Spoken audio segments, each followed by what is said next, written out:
ರೈತರ ಸಮಸ್ಯೆಗಳು ಹಲವಾರು ಇದೆ. ಪ್ರತಿದಿನ ಪ್ರತಿನಿತ್ಯ ಪ್ರತಿಯೊಂದು ಕಚೇರಿ ಮುಂದೆ ಹೋರಾಟಗಳು ಮಾಡೋಕ್ಕಾಗಲ್ಲ. ಅದಕ್ಕೋಸ್ಕರ ಮಾನ್ಯ ಜಿಲ್ಲಾಧಿಕಾರಿಗಳನ್ನ ತಕ್ಷಣ ಒಂದು ಸಭೆ ಕರೆಯೋಕ್ಕೋಸ್ಕರ ಜಿಲ್ಲಾಧಿಕಾರಿಗಳು ಒಂದು ಡಿಮ್ಯಾಂಡ್ ಕೊಡ್ತಾ ಇದ್ದೀವಿ. ಹಾಗೆಯೇ ಇಲ್ಲಿರುವಂಥ ಶಾಸಕರು, ಮಾನ್ಯ ಹಾಲಿ ಶಾಸಕರು ಪ್ರದೀಪ್ ಈಶ್ವರ್ ಅವರು ಸುಮಾರು 1 ವರ್ಷದಿಂದನೇ ಆ ಮೈಲ್ಪನಹಳ್ಳಿನಲ್ಲಿ ನಿರ್ಗತರಿಗೆ ನಿವೇಶನಗಳು ಕೊಡೋಕ್ಕೋಸ್ಕರ ಸಭೆ ಕರಿತೀನಿ ಅಂತಂದರು. ಇದುವರೆಗೂ ಕರೀಲ್ಲ. ಇವಾಗ 4ನೇ ತಾರೀಕು ಒಂದು ಸಭೆ ಕರೆದಿದ್ದಾರೆ. ಆ ಸಭೆ ಒಳಗೆ ನಮಗೆ ಏನೇನು ಇವತ್ತು 6-7 ವರ್ಷದಿಂದ ನಮಗೆ ಏನೇನು ಬೆಳವಣಿಗೆಗಳಾಗಿದೆ, ಮೈಲ್ಪನಹಳ್ಳಿ ಗ್ರಾಮದ ಸರ್ವೆ ನಂಬರ್ 166 ಇರ್ಬೋದು, 164 ಇರ್ಬೋದು, 65 ಇರ್ಬೋದು. ಇದರಲ್ಲಿ 4 ಎಕರೆ 9 ಗುಂಟೆ ಇದೆ.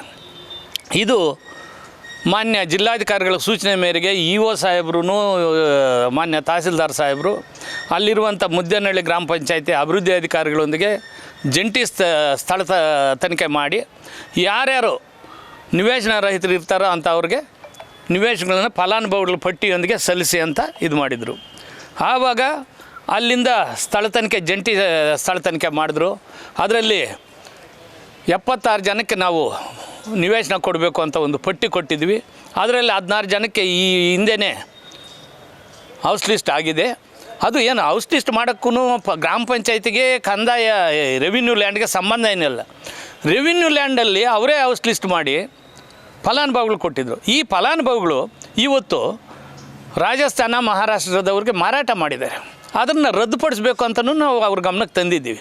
ರದ್ದುಪಡಿಸ್ತೀವಿ ಅಂತ ಇ.ಒ. ಸಾಹೇಬರು ನಮಗೆ ಪತ್ರದ ಮುಖೇನ ನಮಗೆ ತೋರಿಸಿದ್ದಾರೆ. ಅದು ಇನ್ನೊಂದು ಅಂಥ ಅಧಿಕಾರಿಗಳನ್ನ ಅಮಾನತು ಮಾಡಬೇಕು ಅಂತ ಕ್ರಮ ವಹಿಸಿ ಅಂತ ನಾವು ಕೊಟ್ಟಿದ್ದೀವಿ.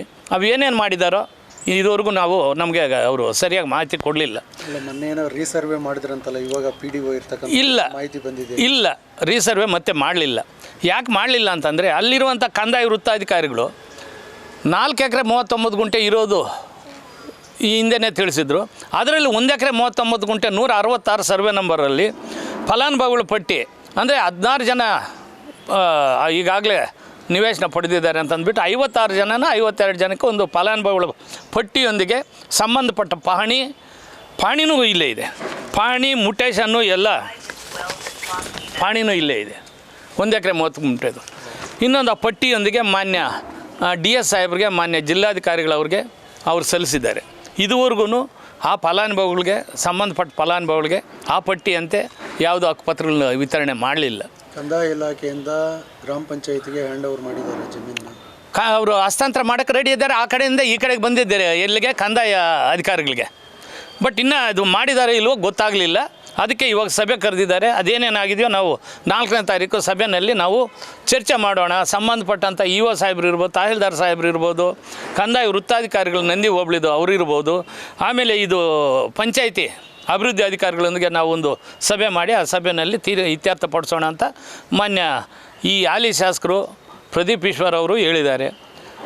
ಈ ಒಂದು 4ನೇ ತಾರೀಕು ಸಭೆ ಕರೀದೇ ಇದ್ದರೆ ನಾವು ಅಲ್ಲಿ ಅರೆನಗ್ನವಾಗಿ ನಾವು ಅನಿರ್ದಿಷ್ಟ ಅವಧಿಯನ್ನು ಮಾಡಬೇಕಾಗುತ್ತೆ. ಹೇಳಿ 30 ವರ್ಷದಿಂದ ಸಂಸಾರ ಮಾಡ್ತಿರೋದು.